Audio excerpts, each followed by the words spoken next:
साथियों नमस्कार।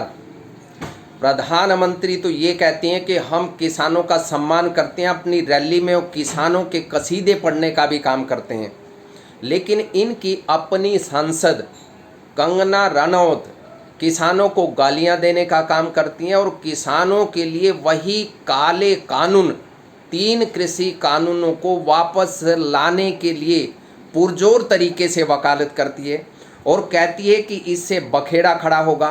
बखेड़ा नहीं खड़ा होगा, किसानों के जख्मों को कुरेदने का काम इनके सांसद ने किया है। किसानों के जो लॉज हैं वो मुझे लगता है जो रिपील हो गए हैं वो फिर से लगने चाहिए। हो सकता है कॉन्ट्रोवर्शियल हो जाए, लेकिन मुझे लगता है किसानों के हितकारी लॉज वापस आने चाहिए। और उसके बाद जब पेंच टाइट किए गए, क्योंकि वैसे बीजेपी के नेता नहीं कहते उनको कि इस पर माफ़ी मांगिए और अपने शब्दों को वापस लीजिए। जब इनको लगा कि ये हरियाणा में जो चुनाव आ रहे हैं उसका खामियाजा इनको बहुत बुरी तरीके से भुगतना पड़ेगा, तब कंगना रनौत के ओर से बयान दिलवाया जाता है कि मेरी मंशा नहीं थी और मेरा जो बयान है ये निजी बयान है। निजी बयान कैसे हो सकता है? जो बीजेपी की सांसद है वो निजी कैसे हो सकती है? और इसके अलावा ये तो अपमान की बात रही किसानों की जो इनके सांसद ने किया। अब इनके अपने मुख्यमंत्री यानी कंगना रनावत तो ये कहती है कि मुझे अब मालूम पड़ा है कि मैं सार्वजनिक जीवन में हूँ, संवैधानिक पद पर हूँ, मुझे ऐसी बात नहीं बोलनी चाहिए।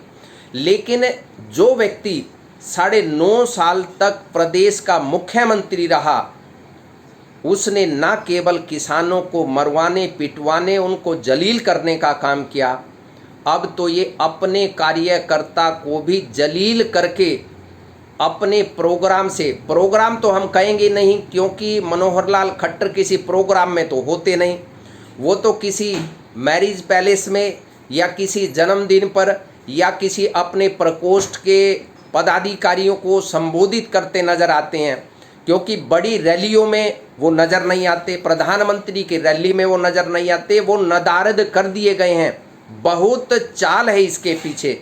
लोग कहते हैं कि बीजेपी ने उनको निकाल कर बाहर कर दिया, एक तरीके से उनके फ़ोटो को भी साथ में नहीं लगाते, होर्डिंग पर उनके फ़ोटो गायब हो गए हैं, मोदी की रैली में वो गायब हो गए हैं।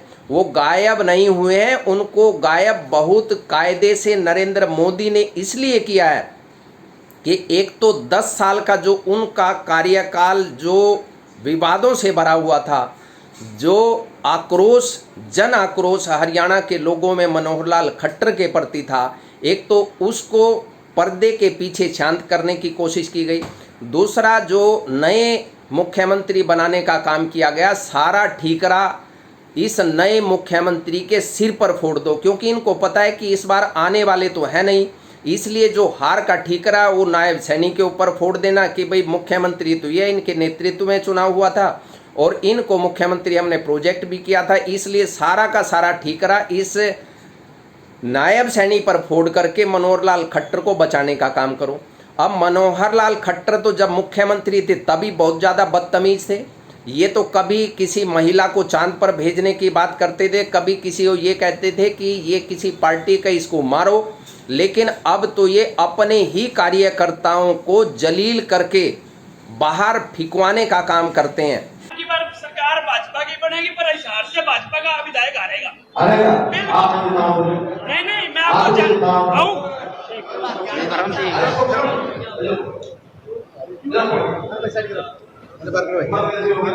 हिम्मत किस बहस में आ गए मनोहर लाल खट्टर, क्योंकि इनको आदत नहीं ना, इनको तो आदत ही नहीं है कुछ भी सुनने की।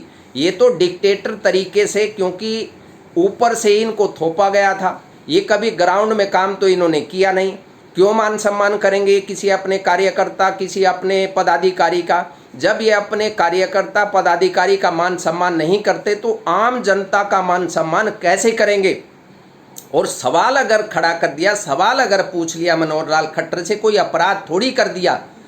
ये संविधान, भारत का संविधान ये अधिकार देता है कि आप अपने जनप्रतिनिधि से उसकी आंख में आंख डाल करके सवाल पूछने का काम करें। और सरकार का काम होता है संरक्षण देना, जो सवाल पूछ रहा है उसको संरक्षित करना। लेकिन ये तो अपने कार्यकर्ताओं को बाहर फिकवाने का काम करते हैं और ये कहते हैं कि हमारी तो बाढ़ आई हुई है, एक तरीके से हम फिर तीसरी बार बनने जा रहे हैं। अरे क्या खाक बनोगे जब अपने पदाधिकारियों का सम्मान नहीं करते, उनकी बात नहीं सुनते। जब उसने ये कहा कि हिसार से कैंडिडेट तो हारेगा, तब मनोहर लाल खट्टर को चाहिए था कि वो उनकी बात सुनते और ये पूछते कि हम ऐसा क्या करें कि यहाँ की सीट जीत जाएं। लेकिन अहंकार सिर चढ़ के बोलता है। और जब एक कहावत भी तो है, हरियाणा में भी कहावत है और वैसे भी कहावत है कि जब गिद्दड़ की मौत आती है वो गांव की ओर दौड़ना शुरू कर देता है। बिल्कुल वैसा ही जब किसी राजनेता के उल्टे दिन शुरू होते हैं तब वो अपने कार्यकर्ता और पदाधिकारियों की बेइज्जती करना शुरू कर देता है, जो ये करना शुरू कर चुके हैं। इसलिए ये जा रहे हैं और बदलाव हो रहा है। बहुत बहुत धन्यवाद। नमस्कार। जय हिंद, जय भारत, जय हरियाणा और हरियाणावासी।